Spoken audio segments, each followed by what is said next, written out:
Selalu yang terngiang-ngiang di benak kita adalah saya tidak melihat orang lain, saya melihat diri saya sendiri. Mengapa kemudian kita sudah berzikir subhanallah, alhamdulillah, Allahu akbar 33 kali setiap sholat, tapi kita kok masih risau, masih muncair lah, masih sukira ngerebeh. Nah, dia tidak paham ini konten ngerebeh apa? Merepek masih. Lalu ketika diberi tugas masih mangkal. Apa sih? Nah, setelah kita belajar dan terus belajar, saya alhamdulillah dipertemukan belajar ilmu ini tahun 2004, masih bakal sampai sekarang. Tapi karena ada Ustaz Sahzal Muqadimnya, alhamdulillah yang luar biasa bang. Saya ini kok hidup di belakang lebih berisiko daripada apa? Tapi saya tinggalkan itu semua, saya kembali mengamalkan ini, mengamalkan zikir la ilaha illallah. Saya sekali ingatkan ini Pak Haji, kalau beliau imam biasanya pasangan saya habibnya Mas Rahim Pak Haji. Jadwal lagi. Menurut saya dijadwalkan di Masjid lain dulu. Biasanya di khatib di situ pasangan dengan Pak Haji. Setiap habis khutbah itu yang saya tidak suka adalah banyak orang yang kemudian menyanjung. Siapa sih yang bakal itu? Materinya bagus. Tidak bagusnya adalah kita kecewa. Maka saya tidak mau lagi khutbah. Karena saya takut, saya sulh adab, saya kemudian rusak imannya, saya kemudian berbangga hati. Saya ketemu ilmu ini, mulailah perlahan-lahan menata diri, mencoba untuk memahami dua hal saja. Satu, kita kenal diri kita, siapa diri kita. Yang kedua, kemana kita harus kembali. Nah, mungkin di kemarin saya bilang kita harus sampaikan dengan kawan-kawan yang aktif. Kemana kita harus kembali? Maka yang menginspirasi kita mengamalkan zikir ini adalah salah satu hadis Rasulullah, man qala la ilaha illallah khalisan mukhlisan, barang siapa yang melantunkan, melafalkan la ilaha illallah khalisan dengan penuh keikhlasan, apa akhirnya? Dakhalal jannah. Nah, pengalamannya adalah pada saat menghadapi kawan-kawan kita yang kebetulan lebih dulu dipanggil menjelang kehidupan yang sebenarnya habis kontrak, kita kan ngomong, kalau anak hati berbaca la ilaha illallah, ternyata tidak gampang. Nah, lalu apa yang dilakukan sekarang?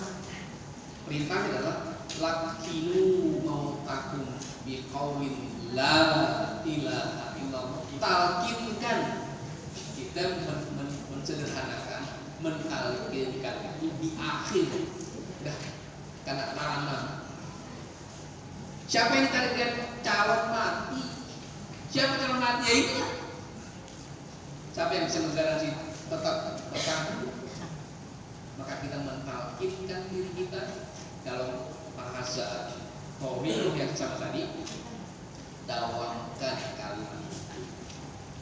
Yang sekalian, mengapa kemudian melantunkan kalimat itu dengan diikuti dengan menggerakkan badan? Dasarnya, alasannya, karena pada saat perjanjian Allah dengan setan itu, Allah rekomendasi kan? Setan kan minta, ya Allah, karena kau telah mengusir aku, hanya satu minta. Apa katanya? Aku akan menggoda manusia. Dan diberikan seperti itu sampai kapan? Apa kata Allah? Ya Allah tidak Kan Allah tidak larang. Silakan. Bayangkan rekomendasi Allah kepada setan, dia asal yang tidak bisa adalah orang yang telah membentengi dirinya dengan kalimat tauhid yang sahih tadi. Kenapa digeleng-gelengkan ke kiri kanan? Itu maknanya. Kita tarik yang ini sebenarnya saya tidak sampaikan karena ini sebagian besar sudah mengikuti Kiai Arif itu hari kemarin. Karena tidak sempat diamalkan saja. Itu tarik dari pusat sampai di ujung gila Allah. Jadi maksudnya pindah dari depan ke belakang, samping kiri, samping kanan, semua sisi telah membentengi diri ini maka insya Allah saya ingat mengutip kalimat beliau Pak Kadis, akhir dari kehidupan seseorang tergantung dari kebiasaan dia hari ini. Ya Pak ya, pun hari-hari kisah cerita yang na'udzubillah takkan jumpa kalau habis, takkan jumpa kalau habis saat itu. Kali ini yang terakhir. Maka mudah-mudahan dengan kita mendawamkan la ilaha illallah, Allah cabut kontrak terakhir kan selamat. Tadi mangkolan la ilaha illallah mukhlisun khalal jannah. Dia zikir itu banyak. Zikir itu macam-macam. Tidak ada yang salah. Tapi kalimat isim tafdil inilah yang menjadi rujukan kita. Isim tafdil ada si ini Pak Farid tahu. Dibilang yang dari orang tahu.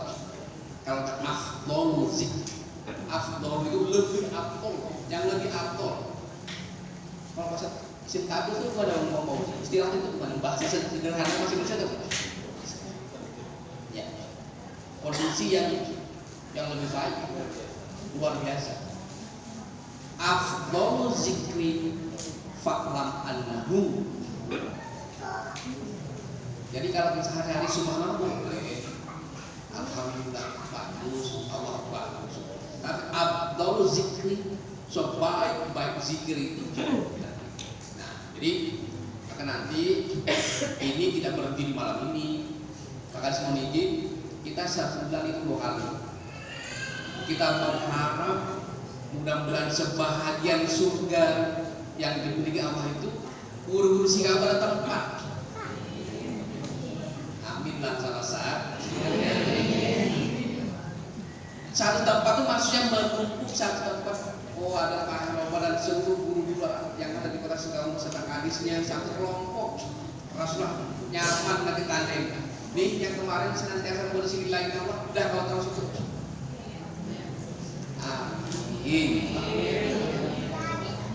Jadi amal-amal yang baik, bagus, sholat, puasa, zakat itu kalau kami memahami itu standar, itu kebutuhan dasar. Tapi memperbaiki aksesoris kehidupan beragama, aksesoris kehidupan sebagai hamba yang mulia mesti banyak. Ibu-ibu cantik itu bukan karena dasarnya, banyak tremel, banyak aksesorisnya kan. Coba ibu cek aksesorisnya, bagus kan? Kita asli cari aksesorisnya, baru peng, masya Allah, muek gitu ya.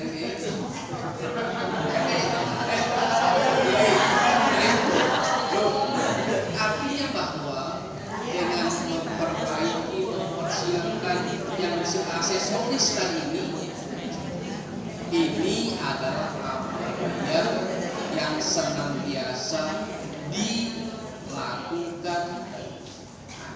Nanti akan ada rasa. Hidup itu menjadi indah karena ada rasa. Coba lihat, bagus sekali ya. Itu tadi membersihkan sisi luar, zikir nyari. Gak usah lagi diperdebatkan kenapa mesti nyari. Rasulullah nyari. Saya tersampaikan Rasulullah itu sudah connect tanpa suara pun, Allah sudah connect kita. Pas orang banyak potongan muntah yang ada kita, maka la ilaha illallah, supaya tidak ada kedengaran lagi kalimat-kalimat yang lain. Banyak mana kita mengucapkan kalimat la ilaha illallah jangan lupa kerana ngomong la ilaha banyak mana la ilaha. Berapa banyak kita meniadakan sesuatu oleh Allah dalam kehidupan sehari-hari. Kalau kita mau rujuk pemahaman dari KJJ, kita bersyukur banyak. Berfungsinya seluruh organ tubuh kita hanya bisa mengucap lagi. Berapa banyak? Tapi itu terlalu banyak. Tadi mohon penjelasan dari beliau ini pengalaman yang sangat luar biasa. Kemudian yang terakhir saya sampaikan seperti ini, nanti Pak Kadis juga akan memberikan arahan kepada kita. Harapannya adalah yang zikir yang kedua, Pak Kadis, zikir yang kedua itu adalah zikir yang sangat keras, yang sangat nyari, terdengar di kolom, tidak ada suara, hanya memang itu harus suasana. Lipat lidah ke langit-langit, tundukkan pandangan ke mama, dua jari buka susu kita, tahan nafas.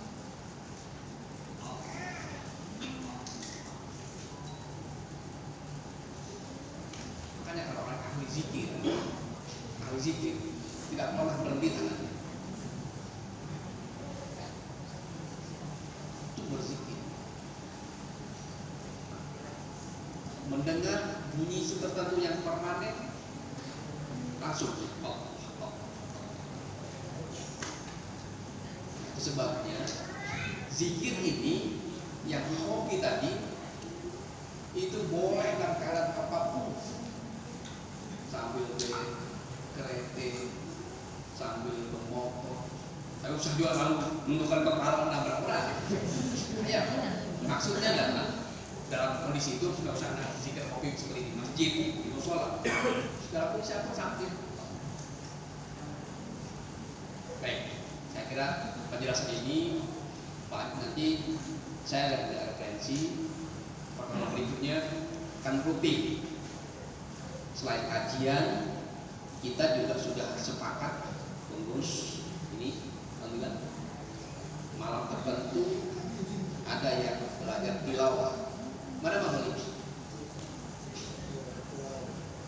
Ada nanti kajian fikih, ada Fauzi MPD. Beliau ini lulusan pondok pesantren sekaligus sudah selesai S2 di Panjen, Malang. Pada sekarang kakak beradik sama-sama selesai magister pendidikan dari pesantren di Panjen di Malang. Jadi kajian ini lebih dalam lagi. Nanti kita bisa dinamis, bisa paham. Yang akhirnya kita itu percaya diri, membekali diri, tahu diri, akhirnya itu tahu diri. Man afa nafsahu faqad afa rabbah. Barang siapa yang tahu dirinya, siapa dirinya, faqad afa rabbah. Tahu ada batasnya kapan akan berakhir. Dan itu pasti terjadi, hanya tidak tahu kapan terjadi. Baik, saya kira ini segera mengangkat. Berkenan Pak Kadis untuk memberikan arahan kepada kita semua supaya tidak hanya sekedar rutinitas tapi mendalam, menuntas, dan betul-betul saatnya nanti pada saat Bapak Ibu hadir di depan kelas ada sinar yang bisa menerangi ruang hati anak kita. Hari ini saya yang lemah ini diingatkan oleh Pak Kadis selalu bahasa beliau testimoni yang memalukan kita. Mengapa anak kita seperti ini? Dan itu teks benar adanya, tidak bisa apa-apa. Kenapa? Karena sebahagian di antara kita cahaya, ilmu nur itu terhalang oleh hijab. Kenapa? Makin banyak kotoran yang ada di diri kita, sehingga Allah mau memberikan hikmah kepada anak itu. Terhalang kita tidak sempat nembus. Mudah-mudahan yang mengamalkan ini nembus banget ke anak kita. Mudah dan lain sebagainya. Jadi beberapa hal beliau berkenan menyampaikan kepada kita semua supaya kita lebih kompak, lebih hebat, menjadi guru hebat. Silakan Pak Kadis. Terima kasih. Bismillahirrahmanirrahim. Assalamualaikum warahmatullahi wabarakatuh. Para jemaah salat fardu maghrib, jemaah zikir yang dirahmati Allah. Alhamdulillah, puji syukur kehadiran Allah Subhanahu wa taala yang masih mencurahkan taufik hidayahnya, nikmatnya yang sangat luar biasa. Karena karunia dan rahmatnya kita masih dihidupkan di tahun 2023 Masehi. Dan mudah-mudahan apa yang kita lakukan tadi telah banyak disampaikan oleh Pak Ustadz Safari. Memang beliau ini Ustadz ya, banyak sampaikan. Saya hanya men-stressing sedikit. Beliau selaku kepala bidang pembinaan guru dan tenaga pendidikan. Kalau pelatihan guru duniawi ada asesmen guru penggerak, sekolah penggerak, itu biasa. Itu bukan luar biasa, biasa aja ini. Tadi saya dengar, betul saya nelfon Hasanah. Di antara 4 khalifah yang sangat dimuliakan oleh baginda Rasulullah SAW itu adalah Abu Bakar Siddiq. Diceritakan mengapa Abu Bakar Siddiq? Katanya Abu Bakar Siddiq lebih banyak melakukan ibadah hati. Jadi orang ibadah itu bukan dilihat dari mohon maaf dia sampai juara Korea kan ya, berapa banyaknya dia sholat di masjid, bukan itu, berapa banyaknya dia sedekah dalam narasi tersebut. Tetapi kemampuan kita mengajak, memotivasi orang untuk melakukan kebaikan, itulah amalan hati. Kita tidak usah terkecoh kalau anak kita ini mendapat angka yang tinggi-tinggi nilainya, tapi kepedulian dia, adab dia, rasa hormat dia terhadap kita tidak ada. Inilah salah satu tugas-tugas kita. Di dalam hadis Bukhari dikatakan pagi yang kita disuruh perintahkan berzikir, minimal kita membaca Al-Fatihah, surat ayat kursi kan, terus Al-Ikhlas 3 kali, Al-Falaq 3 kali, Al-Nas 3 kali. Begitu kita amalkan, ditambah amalan-amalan lain. Sekarang kita introspeksi pada diri kita sendiri, apakah kita melakukan itu? Saya khawatirkan adalah generasi kita, para siswa kita. Saya tidak jauh-jauh, anak saya di rumahnya. Kita introspeksi keluarga kita kan ya, untuk mengajak dia sholat berjemaah di masjid aja sangat susah. Kadang-kadang kita ingatkan zikir ya, sebelum tidur zikir, malam masuk zikir, pagi matahari zikir dan lain sebagainya. Kalau mau kaya, sholat duha sebelum ke kantor, sebelum ke sekolah, kata kita kan ya, itu adalah firman-firman Allah, kata-kata Allah. Bangun tengah malam 20 menit ke 15 menit ngaji. Kata kita orang tua menyampaikan kepada anak-anak kita, ulai jadinya. Yang anak kita 2 orang, 3 orang, 4 orang kan. Apalagi anak kita, siswa-siswa kita yang ramai itu. Kalau tidak kita kondisikan suatu iklim yang mampu memotivasi dia. Jadi ini harus kita lakukan bersama, bergerak bersama gitu. Bergerak serentak. Bahwa tanpa agama tidak akan mungkin kualitas manusia ini terbentuk dengan baik. Kalau yang lain ada Pak Ustadz Sapari tadi aksesoris ya. Tapi bagaimana hati kita ini?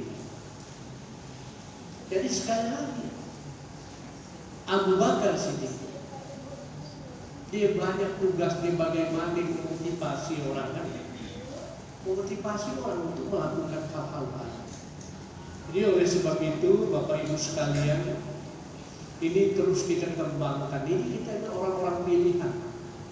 Saya dengan izin Allah Subhanahu Wa Taala, begitu Pak Sapari ingatkan, rezekilah saya bisa hadir di majelis ini.